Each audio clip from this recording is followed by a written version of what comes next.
என் பிள்ளையே, நன்றாக கவனித்துக் கேள். எப்போதும் மாறுதல் மட்டுமே கூறுகிறீர்கள். ஆனால் நீங்கள் சொல்வது போல் எனக்கு எதுவும் முன்னேற்றம் இல்லையே முருகா. இருந்தும் உங்களை மட்டுமே நம்பி வாழ்ந்து கொண்டிருக்கிறேன் என்று நீ என்னிடம் கூறியது கேட்டது. இப்போது கேள். எதுவும் காரணம் இல்லாமல் நிகழவில்லை.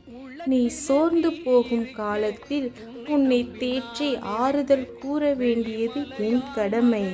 அதை உனக்கு சில காணொளி மூலம் கூறுகிறேன். நீ இப்பொழுது அமைதி கொள். உனக்கு நல்லது நடந்தே ஆகும். அன்று புன்னகையும் முழு மனதுடன் என்னை வந்து தரிசனம் செய்து செல்.